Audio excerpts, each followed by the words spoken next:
Terus ini nanti gimana Mas uang 5.000 cukup insya Allah cukup. Bawa habis sampai punya M-Banking ada gitu. Saya mikir itu saya bantu untuk menenangkan. Ternyata itu baru jalan 10 meter itu ada BCA di situ. Mas gak narik sih saya sampai wah itu saya bingung. Terus narik seberapa padahal cuma untuk menenangkan tadi. Tapi luar biasa. Karena yang diajarkan kita memang nggak boleh meminta itu. Nggak apa-apa minta 5.000 itu pokoknya dapat 3 kayak apa nasi putih sama air gitu. Karena mungkin orangnya itu kita ya sudah ini aja saya kasih gitu. Lumayan kan 2 botol.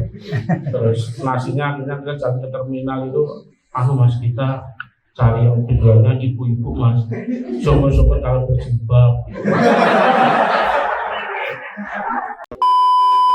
Lagi-lagi bernegosiasi dengan Allah. Kan belum telat ya negosiasi. Ya Allah, kalau memang musafir ini baik bagi saya, tolonglah perdaranya Pak Kapolres, perdaranya putranya Pak Kapolres dihentikan ya Allah. Karena kalau ini nggak berhenti, saya pasti akan dipermasalahkan, dituntut hukum, dan saya tidak bisa musafir. Tapi kalau memang musafir ini nggak baik bagi saya, ya nggak apa-apa sih, darahnya nggak berhenti juga nggak apa-apa.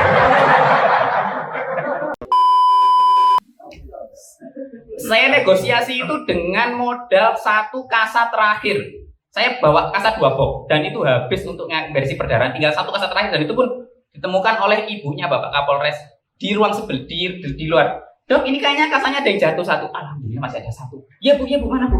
Ini kasa terakhir ya. Kalau ini sampai nggak berhenti berarti sudah selesai. Lah kok ya, alhamdulillah ajaibnya. Seumur-umur saya nggak pernah lihat perdarahan tiba-tiba berhenti. Berhenti total. Tidak berdarah lagi, pada sebelumnya darahnya tuh ngumpul-ngumpul gini segini. Normalnya kan pembuluh darah besar tuh yang rusak itu. Ternyata enggak. Tiba-tiba berhenti dan kok bagus. Tak tunggu sampai 1 jam loh. Kok bagus. Tak tinggal pulang. Besok tak telepon ajudannya. Gimana Mas Eka? Putra Bapak? Enggak apa-apa ya Dok, enggak berdarah. Ganteng. Masya Allah. Jadi berangkat musafir. Ternyata merayu Allah itu enggak susah-susah.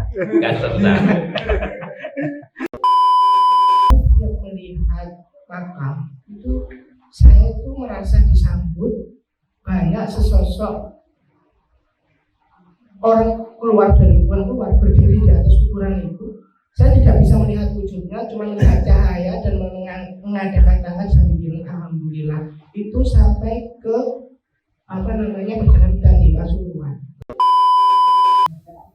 Mereka yang berada di kuburan itu datang menghampiri saya sampai saya tuh nggak bisa lihat jalanan, putih semua. Saya sampai menangis antara kagum, takut, jadi satu. Sampai saya tuh lirik ono kagal itu.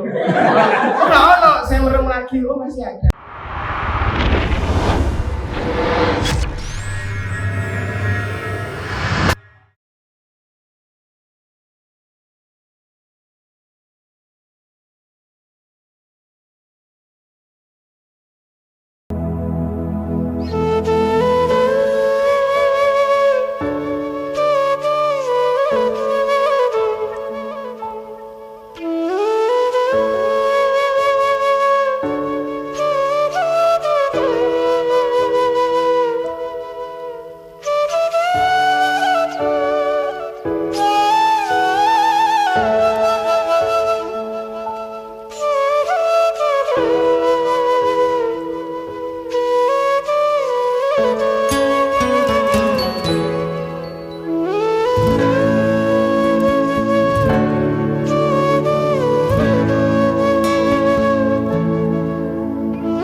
dengan adanya momen seperti ini.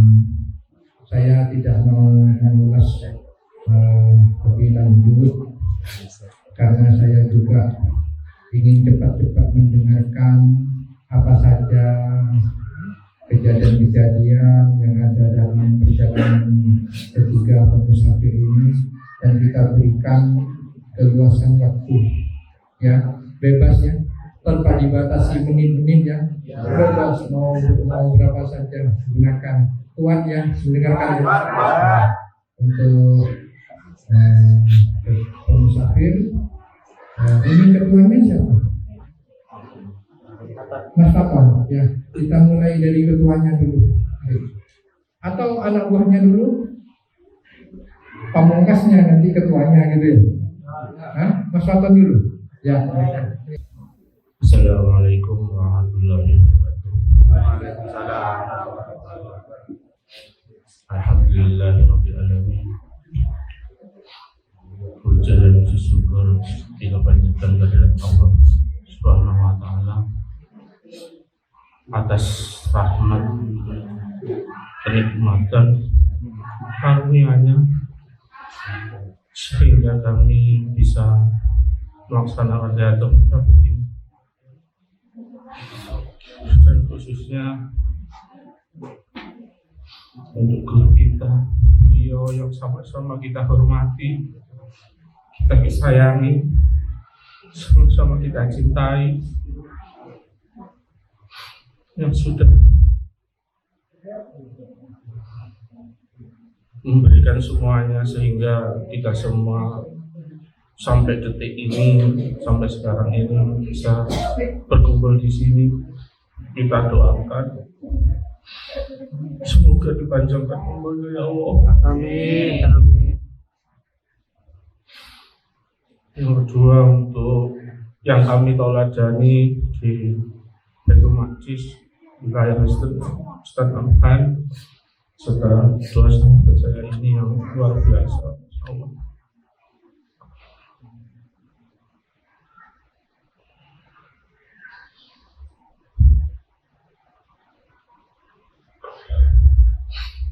Jujur sebenarnya musafir ini musafir dua sahabat saya ini. Kemarin saya itu dapat tugas dari Ustaz Amhan untuk menemani, tapi pada faktanya yang saya rasakan itu justru sepertinya saya yang musafir, tapi saya ditemani oleh berdua ini. Subhanallah, luar biasa.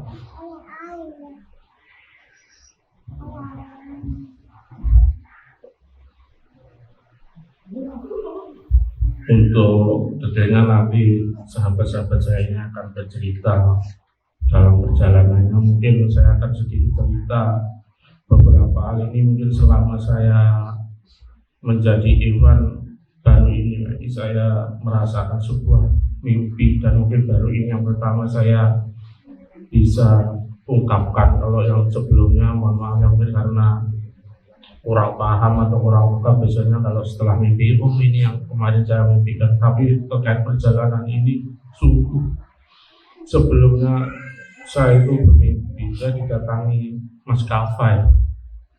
Saya lupa tanggalnya, itu sekitar bulan Desember awal atau akhir November.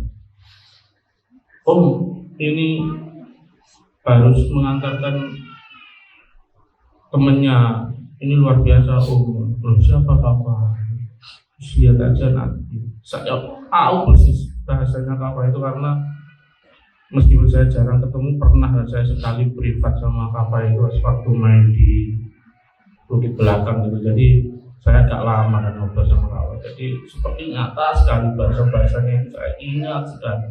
Bahkan sampai waktu perjalanan itu mau berangkat itu, setelah saya diberi sama Ustaz Afan itu, saya sempat terdiam, kayaknya ngelamun gitu. Saya enggak sampai itu didorong sama Kapa itu, benar-benar nyata sekali. Ayo nanti kalau enggak kuat dinaikkan senggot aja. Saya ingat bahasa itu. Apa itu senggot?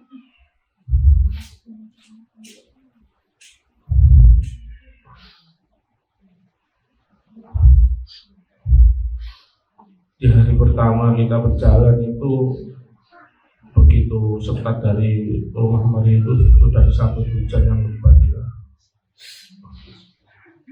Di situ begitu gampangnya saya mengajarkan guru sampai kamu selalu ada.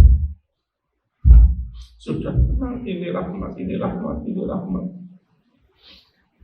Sampai dua sahabat saya ini terlalu semangat, ayo jalan pakai jas hujan, pakai jas hujan. Saya nggak punya jas hujan mas gitu. Saya dorong terus, nggak mau apa.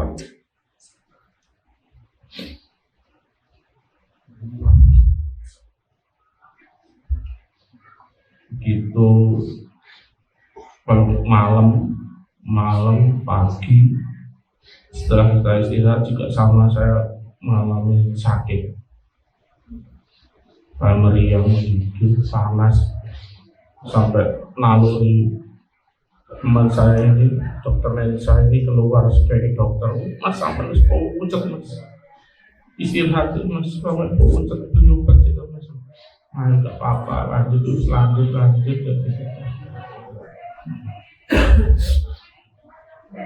sampai akhirnya justru di menjelang setelah akhir di Gajah itu yang mau masuk ke Pol itu, salah satu sahabat saya itu ada yang sakit, merasa nggak kuat dan lain-lainnya sampai ingin memutuskan berhenti di sini itu. Mau berhenti, dia akan bertanya, ini apa? Kalau puasanya batal, sampainya apa batal? Atau yang prioritas yang mana? Saya itu bergejolak hati itu. Ya Allah, ini pertama kalinya saya ditunjuk membawa teman-teman saya mendampingi. Saya cuma diam aja sepanjang jalan itu.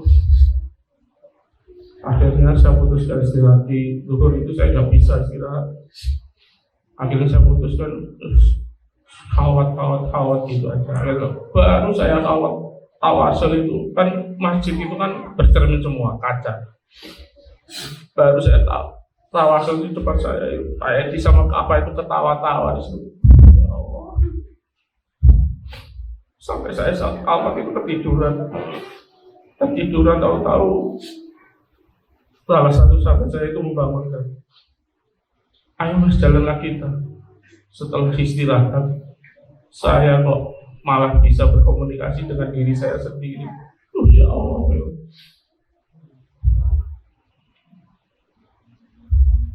belum, saya nggak pernah memberikan jawaban apa-apa. Saya dua sahabat ini luar biasa, saya nggak tahu. Saya itu cuma menghubungkan dengan pesannya ke Allah. Saya berharap saya itu seperti bermimpi kelak dua sahabat saya ini semoga menjadi yang majelis Baitul Maqdis. Amin. Amin. Interaktif, komunikasi terus ya Allah.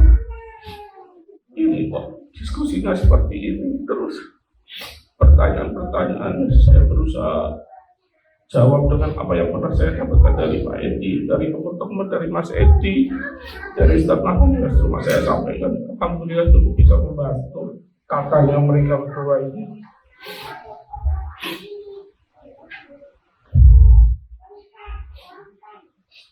Akhirnya setelah kita memang nggak pernah istirahat yang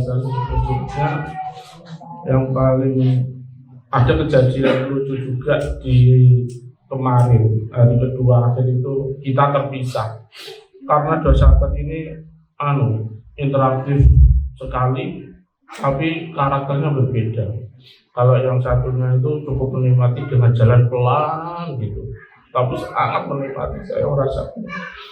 Yang satunya itu agresif, semangat. Jadi saya itu harus di depan, di belakang. Akhirnya di suatu ketika itu di daerah Pasuruan setelah lepas beji, saya biarkan memang sampai yang satunya kesurupan itu 3 jam lebih, gak istirahat kayak lari. Saya itu waktu itu saya drop sakit, saya kejar terus. Saya itu sampai beliau pun mau pingsan saya lihat ke belakang yang satunya sedikit agak tertinggal, yang depan sudah mau hilang. Wah, ini saya harus yang mana dulu? Saya juga pada ini saya harus memprioritaskan yang ya saya artikan lemah itu aja kalau yang lain itu. Akhirnya saya ya sudah yang depan nanti paling nunggu gitu kan. Karena dua-duanya sama-sama hilang gitu, sudah nggak kelihatan, depan nggak kelihatan. Akhirnya saya duduk-duduk di masjid itu sampai 1 jam lebih 15 menit nggak muncul. Terus yang depan juga sudah nggak tahu sampai mana. Akhirnya menjelang sholat asar itu datang. Alhamdulillah itu terus saya jalan lagi. Tapi setelah kita jalan itu biasanya berhenti, nggak berhenti di depan kok nggak ketemu. Akhirnya saya sempat lihat dari jauh gitu. Akhirnya saya putuskan ya sudah mas, sampai istirahat di masjid sini. Nanti sambil berapa tak tunggu di perempatan waktu itu sebelum perempatan kalau keraton terminal wisata itu. Saya lari, saya ngejar terus yang satunya di depan itu nggak ketemu, sampai adzan maghrib itu nggak ketemu. Nah itu karena pernah itu saya kan akhirnya berprasangkanya macam-macam. Jangan-jangan nanti belok atau jangan-jangan ke Blabasan atau nanti ke arah pelabuhan atau seperti apa. Karena ada cerita yang sebelumnya di tidur masjid subuh pertama itu, padahal itu masih di wilayah Mojokerto. Bangun tidur itu yang seharusnya kita ke arah timur, dia ke arah barat itu. Masuk nanti, oh iya. Wale itu. Saya tuh berpikir jangan-jangan kayak belok karena melihat tulisan Probolinggo nganan masuk kota atau gimana, saya bingung. Lagi-lagi saya coba datangkan beliau, guru kita, saya kawat terus gak konsen tapi saya karena posisinya di pinggir jalan, saya cari tempat yang agak dalam ataupun nanti khawatirnya teman saya yang satunya nanti datang. Akhirnya ya sudah saya putuskan untuk tetap nunggu yang datang, yang mau datang ini. Akhirnya setelah datang kita cari bersama-sama, tetap nggak ketemu. Terus gimana mas? Nah ini sahurnya di bawah semua ya. Kita nggak bawa, cuma ada 5.000 tapi dikasih orang. Betul saya waktu ngejar itu sempat tergiur. Ada orang apa mas kok lari-lari loh? Ayo tak bantu naik motor loh. Oh nggak usah pak, makasih. Ya sudah ini untuk bekal aja dikasih 5.000 saya masih ngerujuk uangnya itu kayaknya habis juga rusak-rusak kecuci kayaknya uang aku apa enggak itu. Akhirnya terus kita diskusi. Teman saya ini sangat, mereka berdua ini tanpa sadar itu saya merasakan sebenarnya saling mencintai, saling peduli. Begitu gelisahnya harus gimana itu nanti dulu sama gak nyalakan HP dong hubungi Ustaz Naban atau gimana ini nanti kalau istrinya tanya gimana banget ceritanya. Sudah mas kalau saya mau infokan ya nanti setelah ini gitu. Terus ini nanti gimana mas uang 5.000 cukup insya Allah cukup. Bawa HP sampai punya M-Banking ada gitu. Saya mikir itu saya bantu untuk menenangkan. Ternyata itu baru jalan 10 meter itu ada BCA di situ. Mas gak narik sih saya sampai saya bingung. Terus narik seberapa? Padahal cuma untuk menenangkan tadi.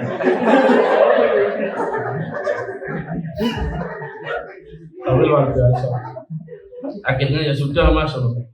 Oh kemarin kita beli makan nasi sama timis saja sekian ya sudah saya yang beli. Kita pakai trik gitu. Saya sampai ayo triknya gini mas. Gitu. Akhirnya tukang soto itu pak beli nasi putihnya 5.000 terserah porsinya sama ini air, beli air putih karena botol itu sudah kosong.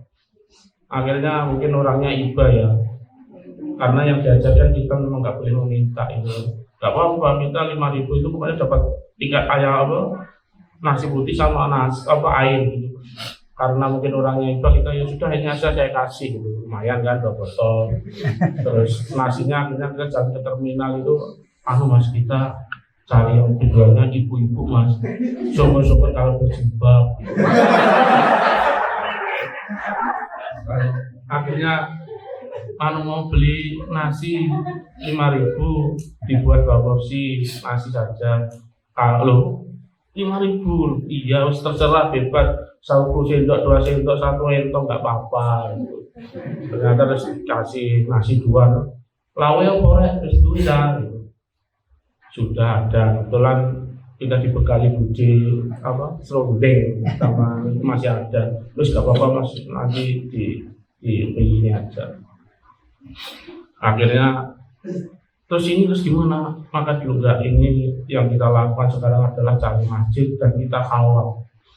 Terus untuk teman kita ya apa nanti bisa ketemu lagi. Akhirnya kita cari masjid gak ada, keliling-keliling. Akhirnya ada ekspedisi Indah itu. Saya ke situ karena di situ ada tulisan musola. Pak permisi, saya mau numpang sholat dulu. Oh iya silakan, ramah orang. Ditunjukkan musolanya, tempat wudhunya, airnya mati dinyalakan. Akhirnya kita sholat di situ. Saya itu terus akhirnya mau sholat itu kan tempatnya kurang nyaman. Maksudnya kan karena untuk intensitas orang kan tinggi. Saya khawatir nanti ada kok dicurigai atau apa. Terus akhirnya ya sudah mas, kita harus niat. Ini nggak boleh makan dulu, kita nggak boleh kemana-mana, itu harus lawat dulu. Saya baru keluar kantornya itu dengan santainya lewat di depan saya masa ini satunya. Ya ini mas, gitu ya Allah. Padahal sudah terus mewakilkan macam-macam. Ini gimana? Tuh masuk ke jalan. Itu di Bangil. Akhirnya baru keluar, kita belum hasilnya ketemu, terus keluar mereka saling tangis-tangisan. Saya terharu sampai saya itu nggak fokus ke mereka berdua, itu nangis. Terus saya lihat di sekelilingnya orang-orang berdiri, lihat cuma domblong semua, mereka berpelukan, nangis-nangisan.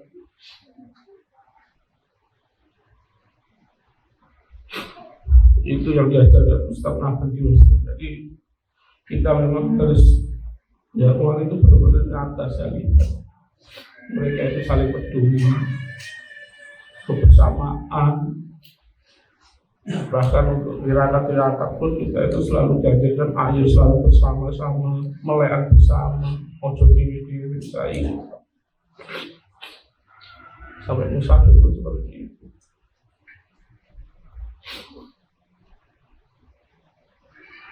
Akhirnya terus kita masuk beji itu kan panjang dan kita kesulitan cari masjid untuk sholat. Kita sholat itu isya itu jam 1 atau jam 2 karena masjid itu kosong. Saya selalu suka dengan bercandanya teman-teman itu. Nanti aku tak bangun masjid nang PW di sepanjang jalan. Gitu. Saya amin, amin. Nanti saya yang pegang gemboknya.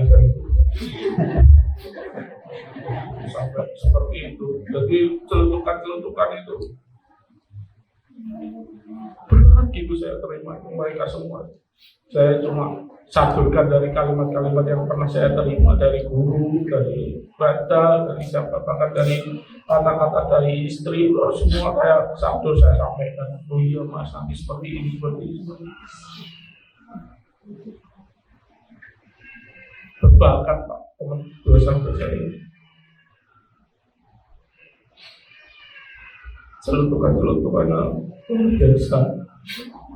Ya nanti kalau mereka berdua ya, mungkin saya rasa saya cukup dulu pak. Nanti biar dilanjutkan ada hal-hal keistimewaan apalagi di perjalanan biar yang bersangkutan sendiri yang cerita. Ya sebelum ditutup ya saya berdoa semoga ini memang dua sahabat ini kelak nanti akan jadi yang majelis ilmu. Amin ya Allah. Terima kasih. Mohon maaf. Assalamualaikum warahmatullahi wabarakatuh. Waalaikumsalam.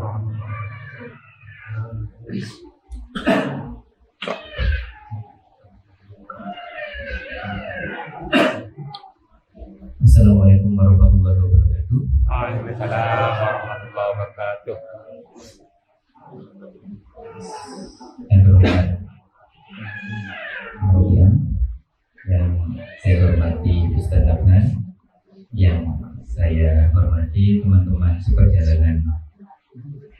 musafir dan yang saya sayangi, ikhwan dan ikhwat yang berkumpul di ruangan ini. Sebelumnya perkenalkan, nama saya Inensa. Saya dokter. Kebetulan kemarin diberi amanah mengkitan Mas Kapra. Nah, untuk perjalanan musafir kali ini, saya bercerita di awal sebelum musafir dimulai, yaitu 2 minggu sebelum acara musafir. Saat itu tiba-tiba saya ditelepon oleh Kabid Dinkes.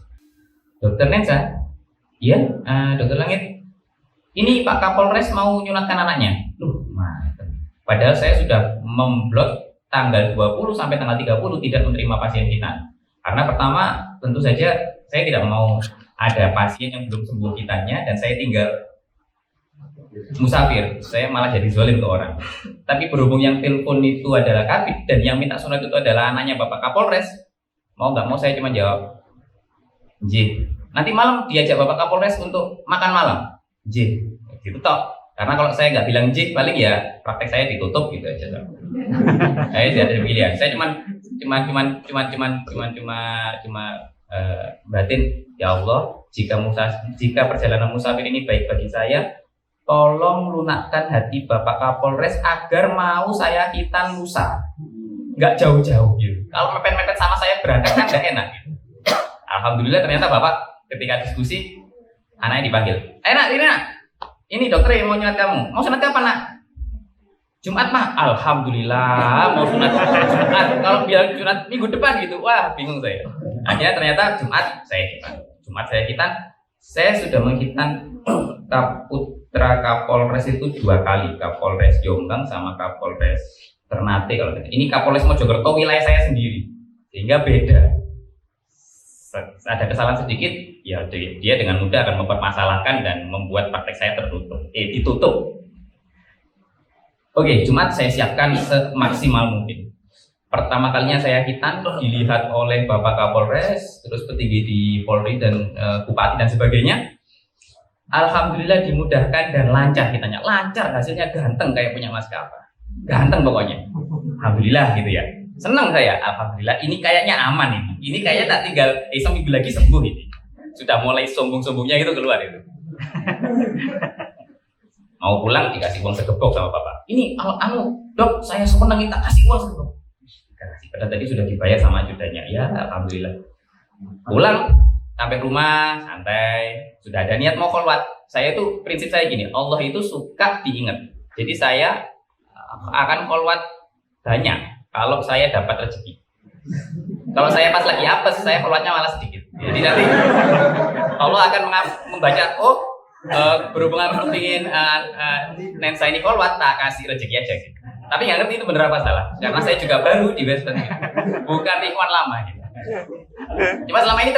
Cuma selama ini pola seperti itu saya ulang-ulang dan berhasil. Iya. Coba kalau jenengan dapat rezeki gitu, kholwatnya ditambahi banyak gitu. Kalau pas rezekinya lagi seret, didikitin aja gitu. Nanti polanya kayak gitu, nanti jadinya rezekinya banyak terus. Tapi nggak ngerti kalau kan jenengan nggak bekerja ya, kalau ke saya bekerja. Sudah niat mau kholwat, saking senengnya nggak kholwat sampai jam 9 malam. Nggak kholwat saking senengnya, santai, ganteng gitu. Setengah 10 ditelepon ajudannya Kapolres. Dokter, ngapunten, ini putranya Bapak perdarahan. Ya, perasaan saya itu kita nggak pernah perdarahan. Ya, sejak akhir-akhir ini ya nggak pernah perdarahan karena sudah ngerti triknya. Kok ini tuh ada perdarahan gitu. Saya langsung packing, alat-alat dan sebagainya, manggil asisten, ayo berangkat ke rumahnya Pak Kapolres. Perdarahannya itu bukan perdarahan yang biasa, yang banyak banget, yang sampai pungkul udaranya. Itu putra Pak Kapolres. Dipegang dikit, aduh. Gimana ini kayak gitu. Kalau taruh ke rumah sakit, jelas nanti saya akan dituduh tidak becus menangani komplikasi pasca hitan dan praktek saya akan dipermasalahkan. Akhirnya saya pelan-pelan saya bersihkan darahnya, anaknya gak mau dokter. Sabar ya kak ya, tak bersihkan. Akhirnya habis tak kasih obat penghenti perdarahan, tak tekankan ke burungnya. Saya diem sambil saya batin gini. Lagi-lagi bernegosiasi dengan Allah. Kan belum telat ya negosiasi. Ya Allah, kalau memang musafir ini baik bagi saya, tolonglah perdaranya Pak Kapolres, perdaranya putranya Pak Kapolres dihentikan ya Allah. Karena kalau ini nggak berhenti, saya pasti akan dipermasalahkan, dituntut hukum, dan saya tidak bisa musafir. Tapi kalau memang musafir ini nggak baik bagi saya, ya nggak apa-apa sih, darahnya nggak berhenti juga nggak apa-apa. Gak ada cara lain, nggak mungkin saya bius lagi, saya jahit juga nggak mungkin, karena pasti akan ditanya, loh kenapa kok anak saya dibius lagi? Saya negosiasi itu dengan modal 1 kasa terakhir. Saya bawa kasa 2 box dan itu habis untuk versi perdarahan, tinggal 1 kasa terakhir, dan itu pun ditemukan oleh ibunya Bapak Kapolres di ruang sebelah di luar.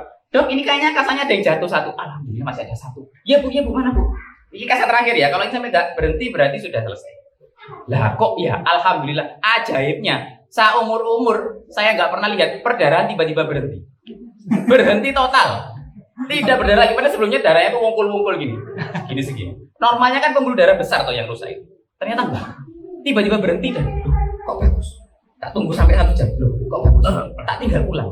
Besok tak telepon ajudannya, gimana Mas Eka, putra bapak? Enggak apa-apa ya dok, nggak berdarah, ganteng, masya Allah. Jadi berangkat musafir. Ternyata merayu Allah itu nggak susah-susah.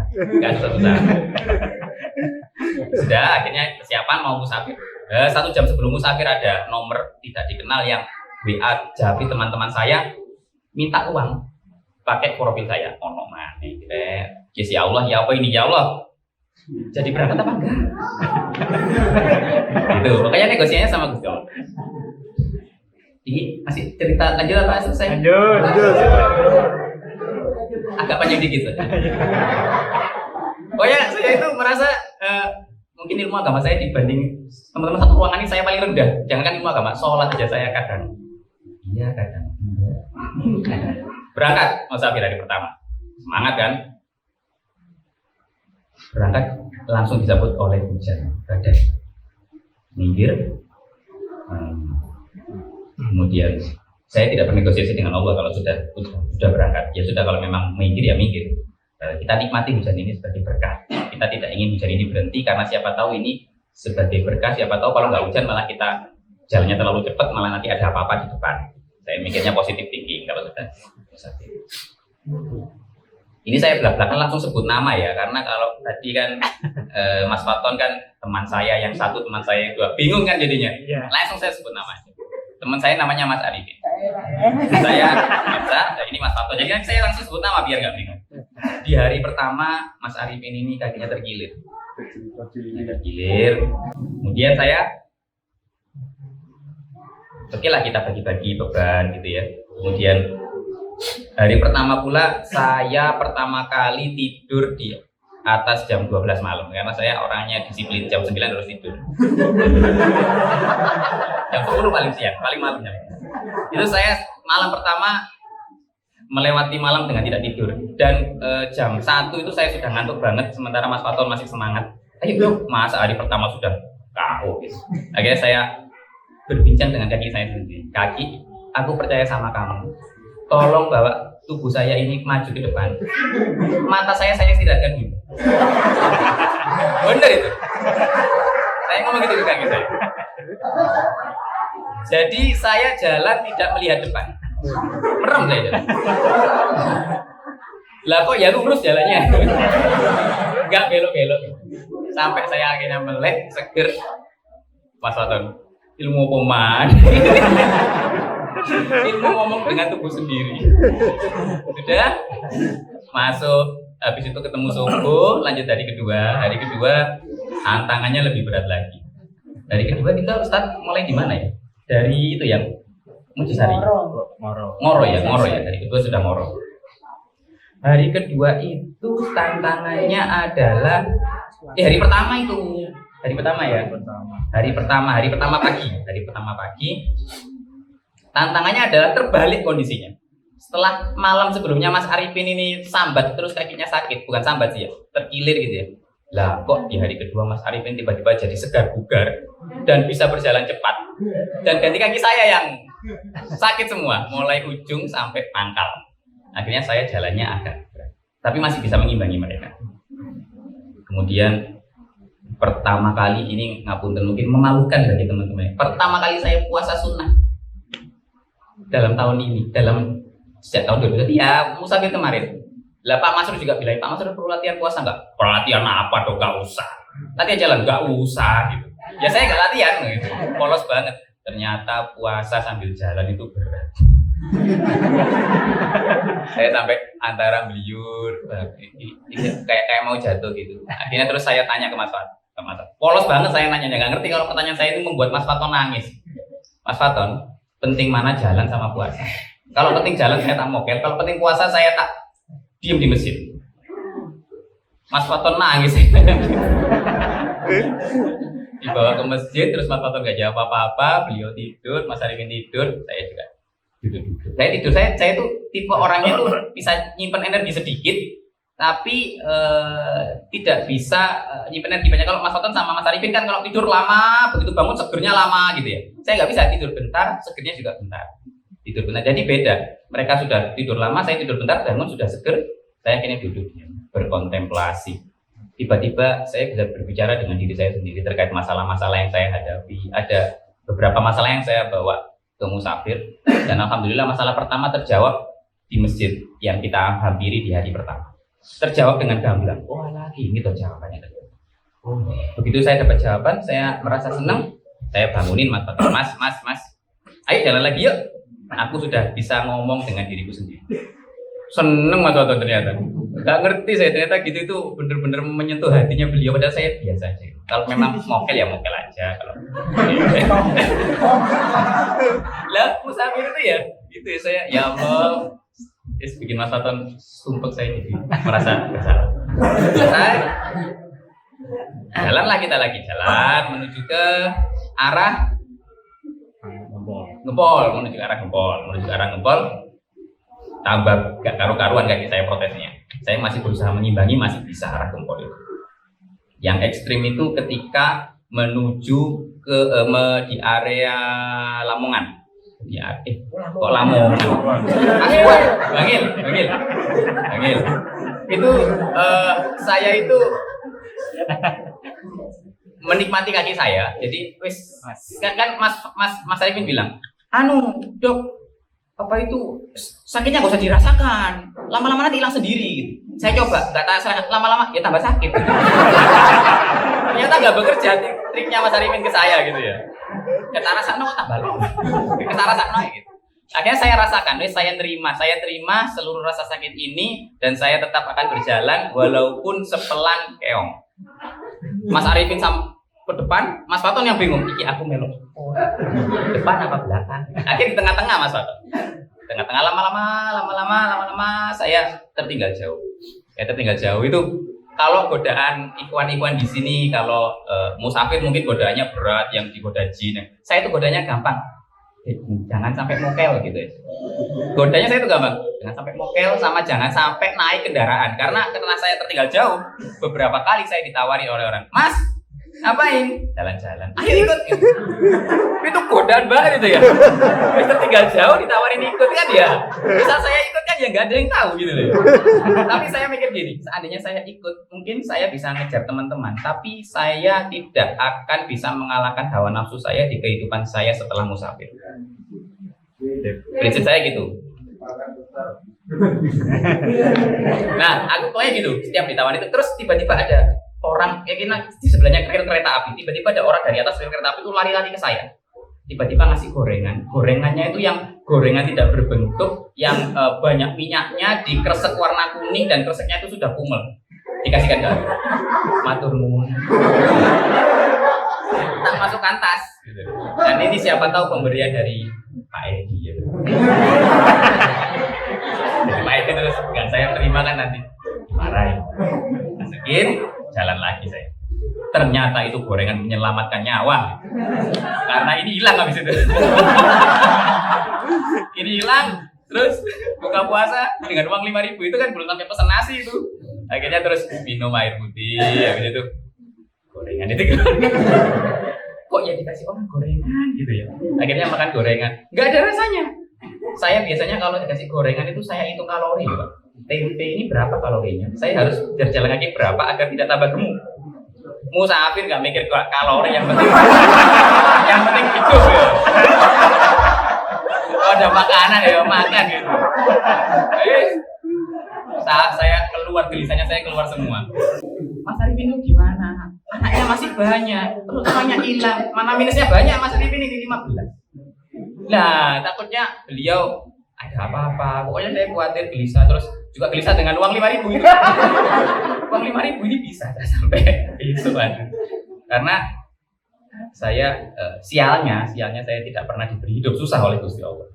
Sialnya, dan ternyata itu tidak membantu di musafir, karena di musafir itu kalau semakin sering hidup susah semakin santai. Saya lihat Mas Oton megang uang 5.000 saya ini jelas mati kelaparan. Akhirnya alhamdulillah kok ya pakai khalwat terus ketemu Mas Arifin, saya sawan, saya peluk, saya nangis. Ketika saya peluk Mas Arifin saya nangis, itu saya mendapatkan jawaban atas pertanyaan kehidupan saya yang kedua. Tapi saya nggak bisa share di sini karena terlalu pribadi. Intinya saya dapat jawaban. Saya bawa 2 pertanyaan besar dan alhamdulillah dua-duanya mendapatkan jawaban dan saya lakukan. Saya sudah bilang ke mereka berdua bahwa saya memang menikmati kaki saya yang sakit. Saya menikmati jalan saya yang pelan. Ditinggal saja nggak apa-apa. Saya nggak mau Mas Arifin merasa gara-gara dokter Nensa jauh bisa melakukan pakai bahasa Indonesia ya. Gara-gara dokter Nensa ini saya nggak bisa jalan cepat. Saya takutnya Mas Arifin punya pendapat seperti itu, makanya saya minta Mas Oton, Mas Arifin aja damping ngono. Pokoknya nanti begitu Mas Arifin pegel istirahat, dia mau di situ entah 1 jam, entah 2 jam, entah 3 jam, aku pasti nyampe ke situ. Karena jalan saya pelan, nyeret saya. Tapi jalan, tapi nyeret. Jadi godaan saya itu cuma 2. Menahan diri tidak makan minum selama pagi. Saya selama pagi sampai maghrib, sama menahan diri untuk tidak menerima bantuan di bonceng. Mungkin orang lihat saya itu musafir kok gak niat jalan gitu ya. Berkali-kali ditawari naik kendaraan mereka dan alhamdulillah saya berhasil mengalahkan hawa nafsu saya untuk tidak dibonceng. Sederhana banget ya. Nggak se-ekstrim teman-teman lain, tapi ya itu saya merasa sudah bisa mengalahkan hawa nafsu dan insya Allah ke depan ketika ada godaan-godaan yang lebih ringan itu lebih mudah saya untuk melawan. Mungkin segitu dari saya, terlalu panjang mungkin. Terima kasih. Wassalamualaikum warahmatullahi wabarakatuh.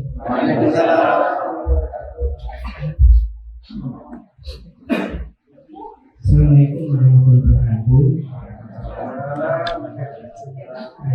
Sebelumnya terima kasih sudah dikasih waktu untuk sharing apa yang telah kami jalani selama 3 hari ini.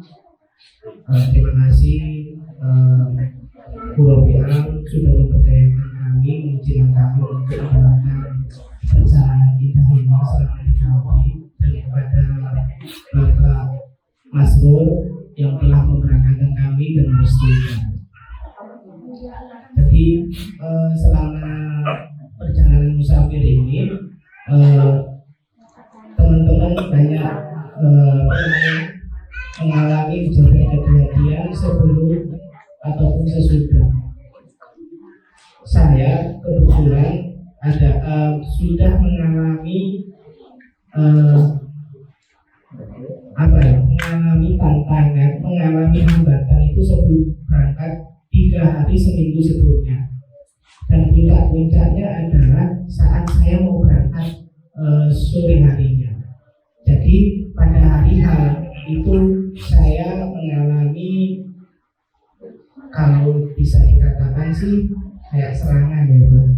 Jadi saya itu sudah alhamdulillah 2 tahun itu tidak ada yang merasakan kayak rasukan itu, kayak sama kasus itu sampai 1 hari semalam itu dicabutin terus sampai lemes ya.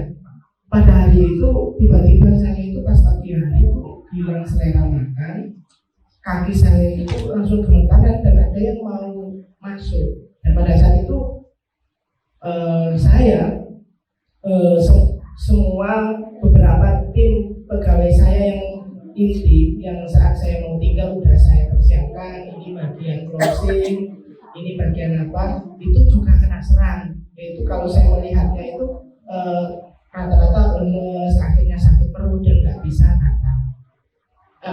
Pada saat itu akhirnya saya sudah hampir putus asa karena anak juga lagi sakit gitu.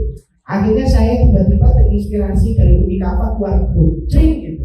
Nah, akhirnya saya mulai berpikir bahwasanya mungkin selama ini saya mau berangkat umroh, mau berangkat musafir, itu saya biasa, teman-teman pada heboh ya di grup itu. Akhirnya saya menyadari bahwasanya perjalanan ini bukan sekedar perjalanan hanya jalan, tapi memang ada tujuan yang betul-betul tidak disukai oleh yang lainnya. Dan saya merasakan banyak yang mengintai, dan saya merasakan banyak serang-serangan. Akhirnya saya keluar dari grup PSR. Sebelumnya saya bilang mohon maaf saya tidak bisa ikut musafir. Saya doakan teman-teman bisa berjalan selamat sampai tujuan. Amin. Pada saat itu saya keluar grup, saya memutus komunikasi, bahkan istri saya juga WA, kenapa dan sebagainya gitu. Saya cuma bilang aku adalah perasaan kamu dan gitu aja. Jadi sampai Mas Faton, Mbak Lala gitu. Kenapa setelah saya mengeluarkan statement itu, saya berperilaku seperti itu, tiba-tiba nafsu makan saya kembali. Oke, saya mau makan. Akhirnya, akhirnya bismillah saya udah masuk gitu. Tapi saya belanja tas, belanja kacamata dan sebagainya gitu. Ini musafir, bukan mau rekreasi. Tapi memang keperluan itu memang saya nggak punya. Terus akhirnya berangkatlah musafir. Nah, alhamdulillah musafir. Ternyata barang yang saya beli tidak boleh dibawa semua. Yang saya pakai ternyata celana yang udah 3 tahun yang lalu udah hampir muat ya. Itu pantat sama pantat nggak bisa gerak. Akhirnya saya pakai sarung karena ini kondisi ternyaman ya. Terus tas juga dikasih sama Pak Masrul. Ini terlalu berat dan sebagainya. Nah, alhamdulillah pas berangkat sudah nyampe di Mojosari ya, Mojokerto. Pada saat itu saya tiba-tiba pas bangun tidur itu kayak otot di sebelah paha saya itu tiba-tiba kaku. Jadi jalan saya itu nyerek. Alhamdulillah saya dikasih ketua yang betul-betul beliau rendah hati, ngomong banget gitu sama teman saya yang sangat perhatian. Jadi bawaan saya diambil, dan maksudnya ringan gitu. Nah,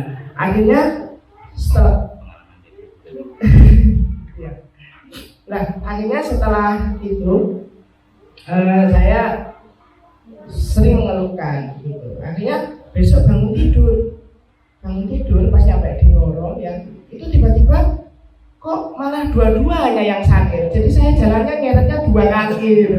Ya saya bingung gimana ini. Jadi hari pertama itu muncul godaan keputusasaan.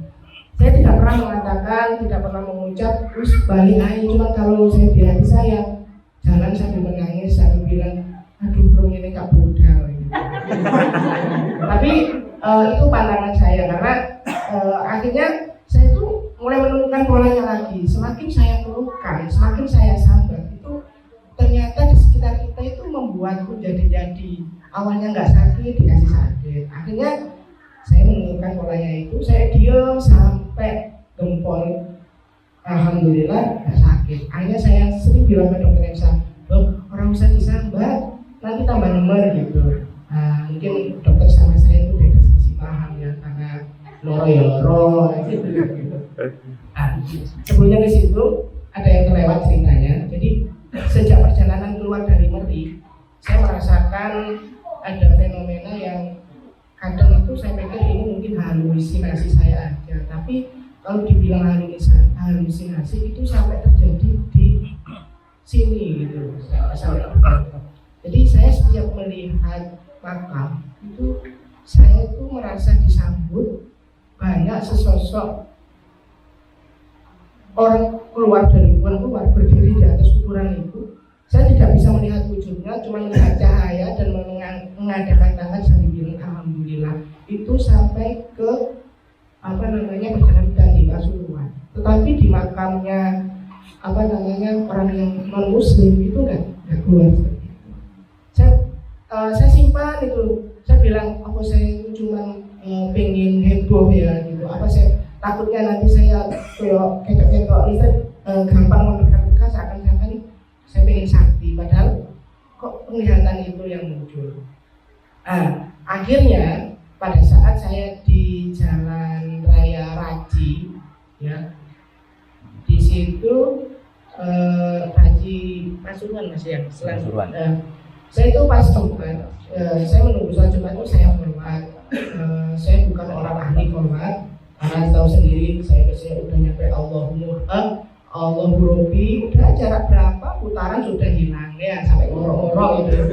Dan sampai sekarang saya kemarin itu sampai gitu. Akhirnya jujur selama 2 tahun ini kolot saya tapi gini-gini udah 50.000 Pak. Manut atau Mas Nur. Karena saya sering kemeri gitu. Kenapa? Karena saya tahu kekurangan saya. Itu yang masih sulit saya lawan. Terus akhirnya pada saat itu saya hormat nggak sampai banyak, tapi saya pribadi itu memang saat berangkat saya udah hilangkan tentang pikiran dunia, pekerjaan, bahkan istri saya itu saya hilangkan pikiran di saya, anak, karena saya pengen perjalanan ini betul-betul nggak bercampuri sama godaan lainnya. Karena apa maksud cerita, tinggalkan dunia saat perjalanan ini kan nanti ditegur. Itu yang saya tekan. Tetapi kenapa yang saat forward saya sempat bilang itu yang terlihat istri saya senyum-senyum gitu, masa kangen gitu, padahal baru 2 hari gitu. Tapi setelah itu kok tiba-tiba saya tuh merasakan, melihat itu kaki saya tuh dipotong, nggak tahu sama siapa dokter, diganti sama sebuah kaki. Kalau saya katakan kaki goib itu banyak sekali cabangnya.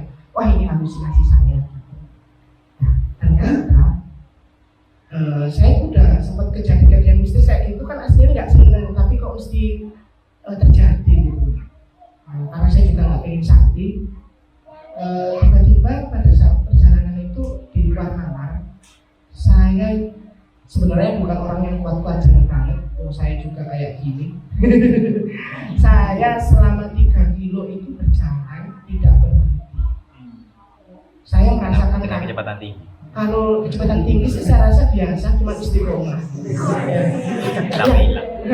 Ya, bukan gitu, karena selama perjalanan saya itu saya nggak tahu tiba-tiba saya itu nyampe di Jalan Raya Kraton.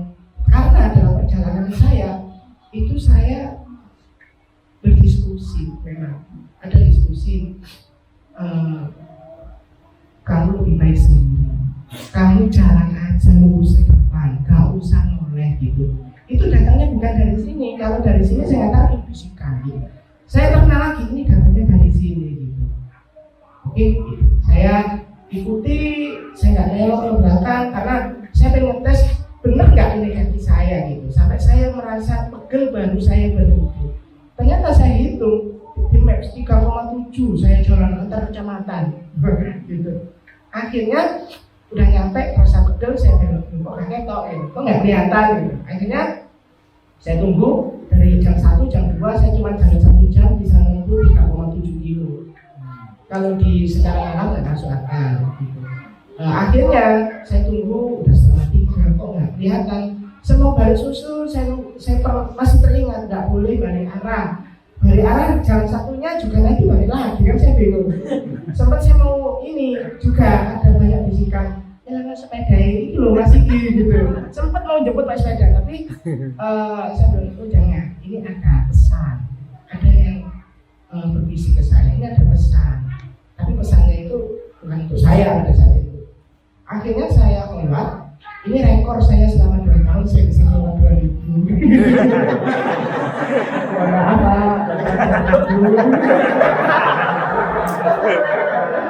Tapi itu hormat mandiri Pak ya. Dan nggak tidur ya. Tapi di 2000 itu saya menemukan sebuah peristiwa yang terjadi lagi. Sempat saya itu deg-degan. Mereka yang berada di kuburan itu datang menghampiri saya sampai saya tuh nggak bisa lihat jalanan. Putih semua. Saya sampai menangis antara kagum, takut, jadi satu. Sampai saya tuh lirik sama kakak gitu. Oh, saya merem lagi, oh masih ada. Akhirnya sudah mulai hilang, ada beberapa itu yang saya rasa memang masuk ke saya. Oke, udah lama nih, saya lumayan bisa lewat setengah jam nih gitu. Saya tunggu kok sampai jam 3 kok belum muncul, karena logikanya kan kayak jarak samu kan gitu ya. Ternyata saya akhirnya tiba-tiba itu sejak saat itu saya itu bisa merasakan kayak Pak Edi itu bicara dengan saya face to face gitu, dua wajah. Karena biasanya tuh saya selama beberapa bulan ini jujur memang kayak merasakan jatuh cinta ke Robiah. Saya setiap hari itu melihat wajahnya tersenyum, jujur ya ini Pak ya. Jadi saya itu merasakan kayak jatuh cinta ke istri saya awal-awal dulu. Makanya kalau saya itu dimintain sarung peci itu tambah bahagia. Boleh lagi Pak. Nah, terus saya sambung lagi. Ada bukan gini, tiba-tiba Mas Arifin ditunggu, ditunggu Mas Arifin lagi. Dan logatnya itu sama gitu. Oh berarti akhirnya ditunggu. Lalu saya kasih kata jam 4 gitu. Karena saya juga ada apa namanya istilahnya oper ya.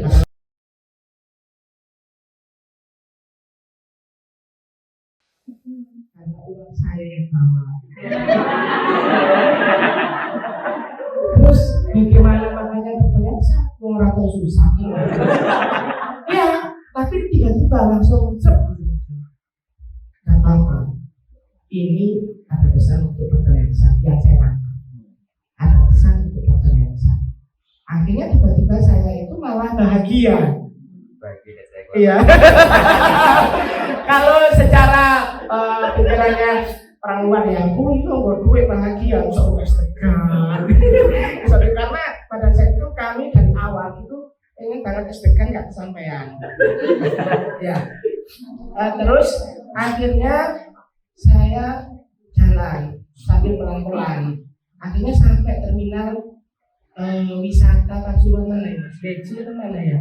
Terminal wisata Keraton. Oh iya, terminal wisata Keraton. Saya cari usaha nggak ada. Akhirnya saya itu udah kaku kaki saya, ini benar kaki saya akhirnya. Akhirnya saya pegang uang 200. Akhirnya mau dengan itu ada bisikan, tuh saya enakmu, mana saya enakmu.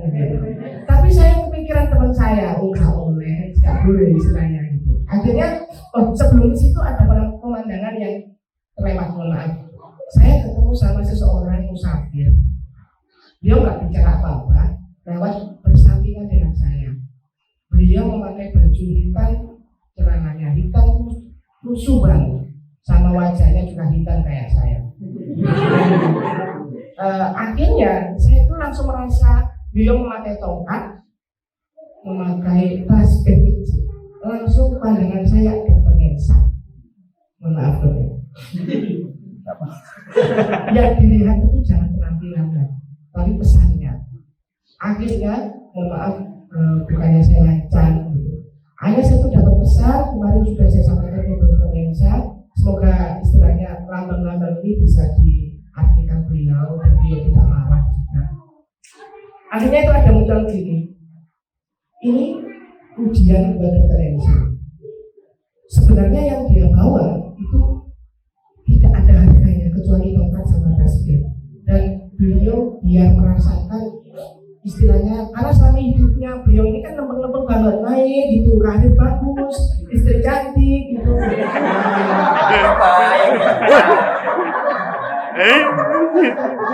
Sama buat saya juga gitu.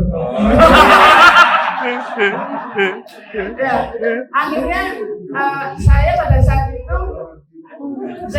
itu sholat di terminal. Ya, saya sholat di terminal.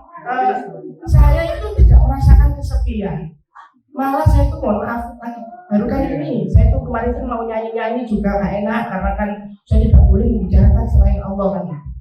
Habis sholat di terminal itu saya doa begini, ya Allah, pertemukan saya dengan teman-teman malam ini. Kalau nggak ketemu malam ini boleh deh besok. Mundur lagi. Kalau nggak ketemu besok, yang penting berada di majelis. Akhirnya setelah saya doa, saya bilang ke tiba-tiba ada video bahwasanya saya menerjemahkan kejadian ini adalah bukan kejadian yang kebetulan, karena saya merasa ditakdirkan untuk meninggalkan mereka.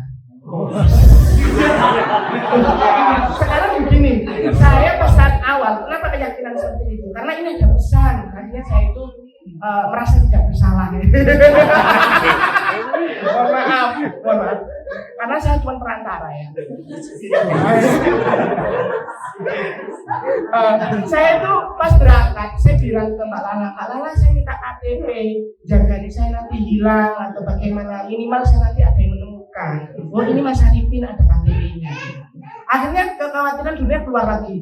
Nanti ya kalau nanti Mas jalan sendirian dibegal atau ketabrak bis dan sebagainya. Kekhawatiran itu juga muncul beberapa detik. Saya juga manusia kan masih punya rasa khawatir. Akhirnya saya pernah dengar khawatir itu adalah bisikan setan. Akhirnya tiba-tiba saya itu baru kali ini umur 33 tahun tidak merasakan khawatir dengan dunia pun, bahkan dengan diri saya sendiri dan anak istri saya. Saya bilang, ya Allah, misalnya saya itu meninggal, saya tetap bangga karena meninggal dalam perjalanan ini.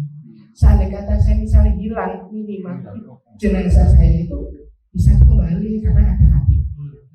Setelah saya keluar situ, saya itu merasa banyak yang menenangi dan saya itu sampai nyanyi-nyanyi, mohon maaf ya, istilahnya saking bahagianya gitu. Bahagia saya itu merasakan ini musafir sebenarnya. Akhirnya nggak jarak lama kok gitu. Jarak lama, saya cuma yakin pada saat itu memang saya akan ketemu dengan teman-teman. Jarak cuma sekitar 200 meter. Saya ketemu Dokter Nengsa sama Mas Fatma. Pada saat itu saya bahagia, cuman di kadar biasa. Kenapa? Nggak tahu perasaan itu. Karena sudah terpekah bahwasanya akan ketemu. Karena saya itu sampai paham, saya ini ditakdirkan kayaknya musafir ini sebagai, mohon maaf, troublemaker-nya. Jadi saya membuat masalah gitu. Kayak saya pernah dengar beliau Pak Edi itu, beliau kalau memang ditakdirkan jadi pencuri, pencuri yang handal. Jadi saya lakukan aja takdir saya. Karena saya sampai menyadari, saya itu nggak bisa loh jalan secepat ini. Berarti kan bukan saya gitu. Saya itu pasrah aja deh. Nah, setelah itu saya ketemu, alhamdulillah saya ketemu sama beliau, artinya saya benar, ternyata pesan-pesan yang saya dapat itu ternyata cocok untuk beliau yang mungkin karena selama ini mungkin istilahnya baru ya, saya juga masih baru, tapi beliau luar biasa kan, baru beberapa bulan udah ditawari musafir mau jalan, dan menurut saya jalan takdir saya musafir juga melalui beliau, karena saya ditawari 2 tahun nggak mau. Akhirnya setelah itu saya ketemu beliau, senang, bahagia. Akhirnya beliau itu ternyata banyak khawatirnya dengan saya, istri saya, dengan semua kehidupan saya di dunia. Saya bilang sampai gini, Dok, saya bilang saya ketemu saya itu biasa, bahagia juga biasa. Cuman ada pesan bahwasanya jangan sebenarnya terlalu merasakan dunia, karena saya pesan tadi bahwa yang mudah-mudahan diterima, karena selama ini beliau ini kan termasuk orang-orang pilihan, makanya di musafir ini ada beberapa pesan yang disampaikan mungkin tidak langsung, tapi mungkin perananya lewat saya, dan itu awalnya juga saya ragu, artinya saya minta izin, saya nyampaikan, mohon maaf jangan sampai marah. Akhirnya selesai, saat itu kita keluar ketemu, akhirnya nyampe situ hari sampai malam, akhirnya kita ya di masjid kayak biasa melakukan perjalanan itu drama kedua. Saya ceritakan lebih singkat aja ya. Drama ketiganya itu ternyata memang benar. Saya ini orangnya kan emosian salah satunya. Mas Faton juga sebenarnya begitu. Saya paham orangnya itu gampang tersulut. Luar biasanya itu di musafir ini saya dihadiahi, dibarengi beliau. Beliau ini temperamen ternyata. Itu kalau marah itu, wah itu nggak apa-apa ya Dok ya. Nggak apa-apa. Diselesaikan di belakang saja nanti. Jadi beliau itu kalau kecapean, dia nggak pernah bilang yang paling bagus itu saya nggak kuat atau saya gimana gitu, karena orangnya itu masih ada kayak soknya gitu. Aku kuat, tapi masuk kalau jabatan bandar gitu. Aku sih kuat gitu, istilahnya begitu. Tetapi saat cuma lelah dan sebagainya nggak leren-leren itu, akhirnya marahnya keluar. Musafir kata aturan gitu, ada keluar kayak gitu. Terus pokoknya kelihatan orangnya marah. Dan alhamdulillah saya sama Mas Fatul nggak sampai terpancing karena saya tahu ini bukan dokter Mensa. Nah, terus akhirnya perjalanan selesai. Yang ketiga hari ini tadi perjalanan drama kedua mulai lagi ya takisnya gitu. Dan saya memang udah siap-siap besok apalagi ya saya jadi peran apa itu saya sampai nungguin gitu karena kayaknya musafir gak mungkin kayak ceritanya kita jalan nyari capek enggak, karena menurut saya kalau sekedar capek gak mungkin. Awal pertama kakinya kayak begini tiba-tiba hilang, tiba-tiba banyak dialog spiritual yang menurut saya ini yang belum pernah saya rasakan. Akhirnya saya menunggu peran gitu. Akhirnya jadi kembali saya sih jalan-jalan normal aja, mungkin beliau yang kemudian capek kan gitu, nggak belok di masjid selanjutnya karena memang menurut saya kan hari ini itu hari terakhir itu kita fokusnya ke integratif, dok. Kita bilang fokusnya kita adalah jalan 3 hari sampai mana buatnya gitu kan, karena beliau ini maaf awal mula udah menekan bahwasanya gratis karena betul saya sampai gratis kan gitu ya. Saya bilang sampai kerasan dok gitu kan gitu. Akhirnya yang terjadi adalah kaki saya benar sakit, cuma karena saya jalan gitu, saya udah nyampe di sana waktunya belok ke masjid, menurut saya udah bagusan istirahat, masa istirahat lagi ke masjid berikutnya, akhirnya emosinya tersulut lagi gitu. Nah, ya memang itu saya bilang karena ini ya istilahnya ini adalah titik balik kita. Jadi kayak saya sendiri, saya masih khawatir dengan dunia memberikan kejadian seperti itu. Beliau yang mungkin selama kehidupannya ada mohon maaf ya, mungkin ada akhlak yang kurang bagus mungkin ditegur di situ, diingatkan dalam kejadian-kejadian itu. Kalau saya setiap kejadian selalu saya bertafakur bahwasanya ini apa yang perlu dipetik, karena nggak mungkin perjalanan ini ada dramanya tiba-tiba saya melewatkan Yunis gitu, karena harus ada yang dipetik gitu.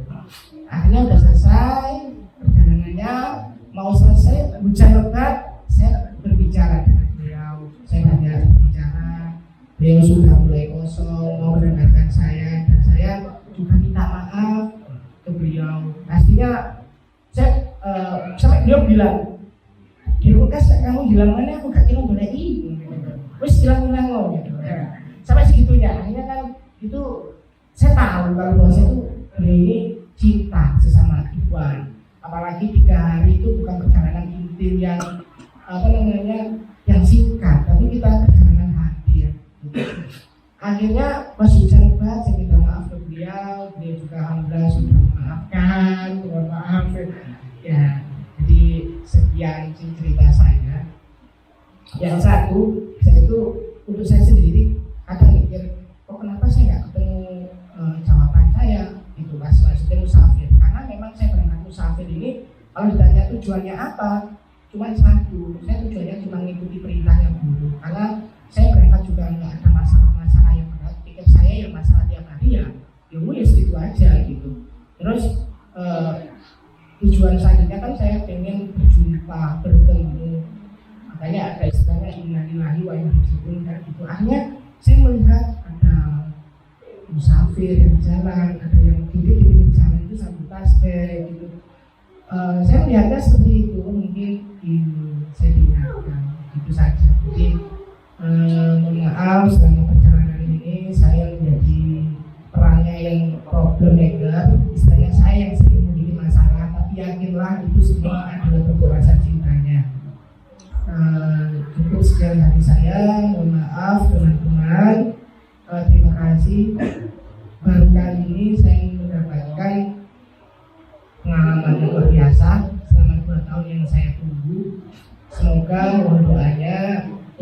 istiqomah saya dalam majelis ini, dan doakan kami selalu berada di dalam lingkaran yang suci.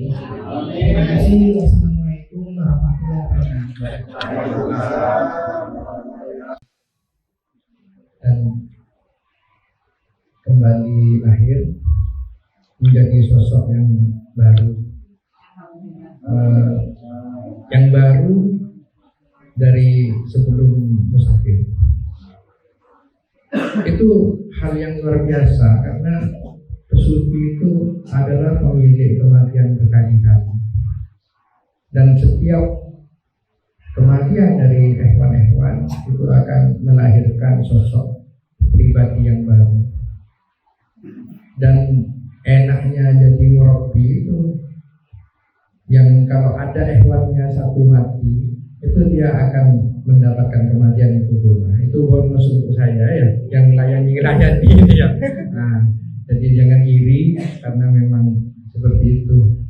Jadi nuzul muruj nuzulnya dari hewan itu adalah muruj dan nuzulnya murabinya. Ini bonus saya sebagai pelayan saudara. Saudara-saudara, jatuh cintanya Allah itu ditandai dengan adanya momen-momen seperti ini, momen suluk, momen musafir. Selanjutnya persiapkan ini ya, yang western suluknya ya, suluk yang musafir sudah ada, siapkan suluk itu. Nah, bisa nanti diikuti oleh bater-bater yang lainnya yang tiga ini ya. Nah, diprogramkan karena kita itu berbentuk yayasan, dan di dalam yayasan itu ada majelis, itu ada retorika, kita tidak liar.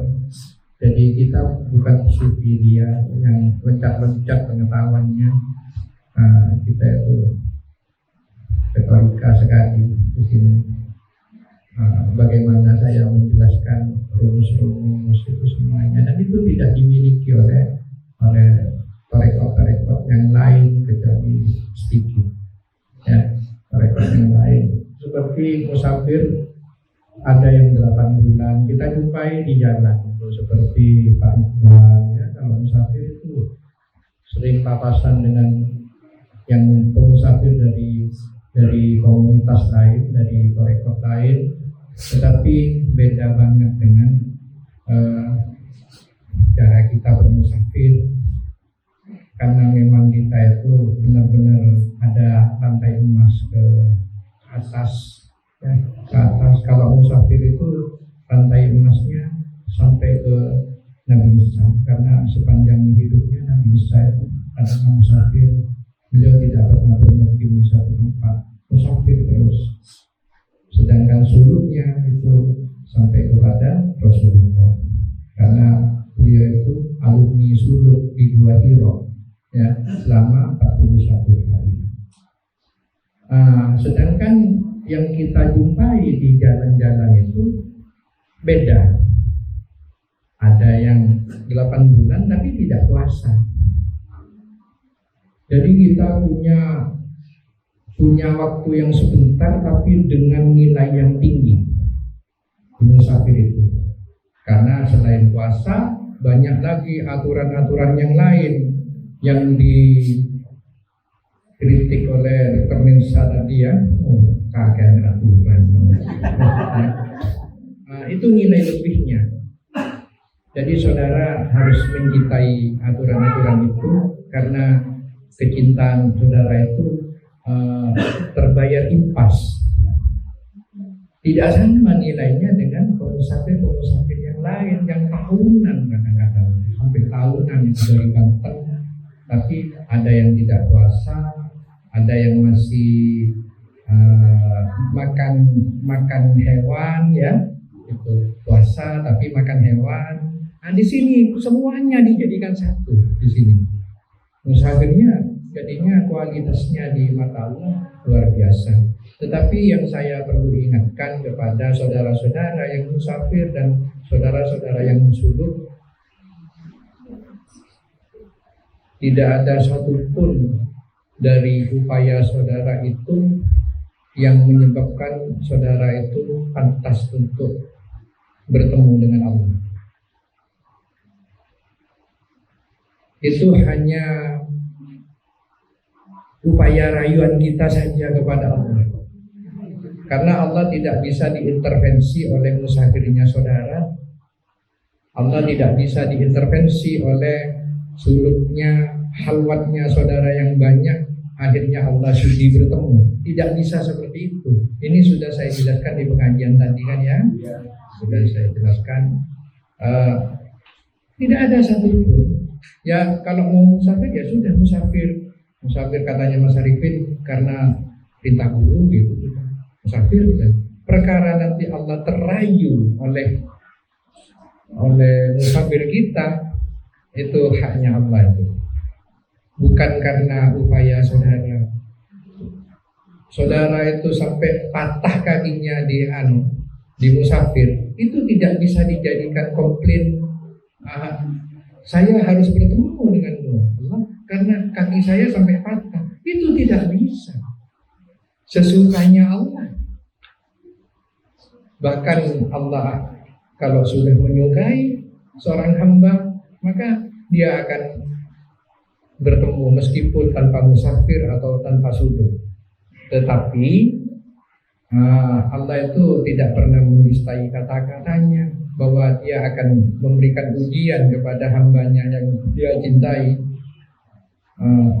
yang berupa musibah-musibah, dipisahkan dengan yang dicintai, dibangkrutkan usahanya, digagalkan panennya dan sebagainya, agar lembut hatinya dan dikenalkan dengan orang-orang yang mengerti benar tentang agama, agar siap menatap wajah Tuhannya. Ini muara tujuan kita. Mari kita sering-sering ketemu, karena kadang-kadang Allah itu sesukanya momen-momennya itu insidental benar-benar. Kalau dia suka bisa lewat saya berkata yang rahasia sekali. Ehwan. Nah, yang ehwan yang terpilih bagian mendengarkan rahasia itu juga kadang-kadang ada yang jarang berkesini gitu. Yang enggak itu menunjukkan bahwa suka-sukanya Allah. Benar. Yang bisa kita lakukan merayu dengan musafir, merayu dengan suluk, merayu dengan halwat, merayu dengan akhlak-akhlak yang tinggi ya, di kehidupan kita sehari-hari. Saya kira itu. Terima kasih Mas Ustadz Nabhan sudah memberangkatkan ehwannya untuk musafir. Ini menjadi catatan sendiri dalam sejarah perjalanan Majelis Dzikir As-Sufiyah Al-Muhtaramiyah. Dan terima kasih kepada para musafir, khususnya ketuanya yang sibuk mengayomi ini ya, ke depan, ke belakang, kayak sehari ini ya. Saya kira itu banyak hikmah yang kita bisa petik dari ketiga musafir ini. Wallahu a'lam. Assalamualaikum warahmatullahi wabarakatuh.